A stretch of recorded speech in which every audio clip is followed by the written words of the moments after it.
Hi, everybody. This is the third session in Isaiah 40, where Isaiah is predicting the Messiah in a lot of different ways. And this time, in this way, he's predicting the Messiah by comparing the Messiah to a shepherd.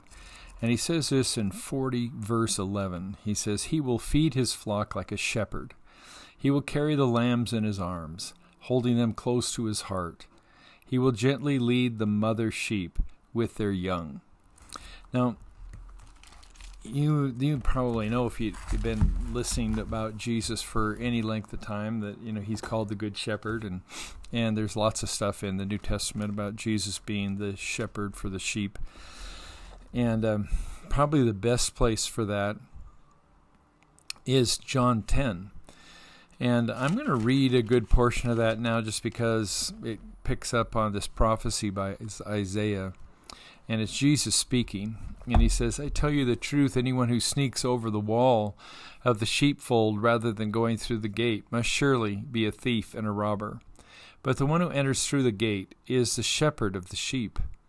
The gatekeeper opens the gate for him, and the sheep recognize his voice and come to him. He calls his own sheep by name and leads them out. After he has gathered his own flock, he walks ahead of them, and they follow him because they know his voice. They won't follow a stranger. They will run from him because they don't know his voice." I'm going to stop there.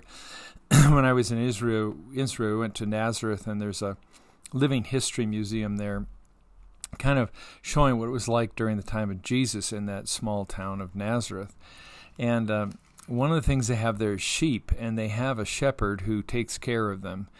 And he calls them at night, and they all come running to the sheep gate and come running in. So Jesus is using this thing he had seen as a child as an example. What's interesting, and what we'll get to here in a minute, is that if he can't be there, he's on vacation or is his day off, they have another sheep person, and that person calls the sheep, and they don't come because they don't recognize his voice.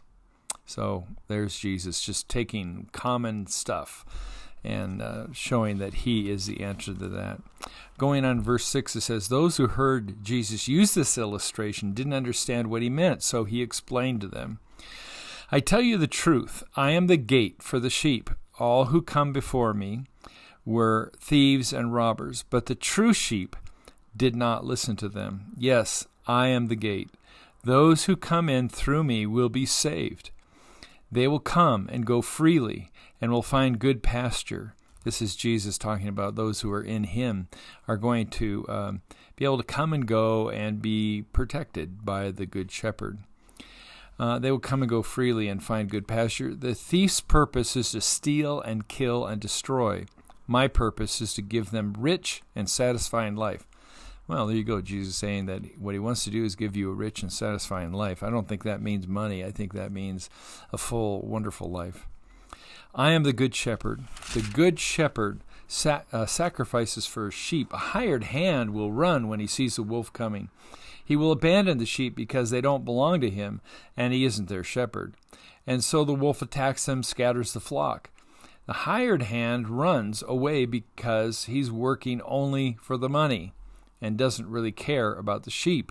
But I am the Good Shepherd. I know my own sheep, and they know me. Just as the Father knows me, I know the Father. So I sacrifice my life for the sheep. I have other sheep too that are not in this sheepfold. I must bring them also. They will listen to my voice, and they will be one flock with one shepherd." So this is Jesus taking the shepherd theme from Isaiah and saying he is the Good Shepherd. He is the fulfillment of that prophecy in Isaiah. And he is the one that we can find shelter and true life from. I just want to say that when I was in Oregon, there was a sheep farmer in the congregation, and one day he came up after service. He says, "I need to tell you a little something about sheep." And he said, "Well, first of all, they're really stupid, and they're really dirty." And he said, "I'm not sure that it's a compliment that God calls us sheep."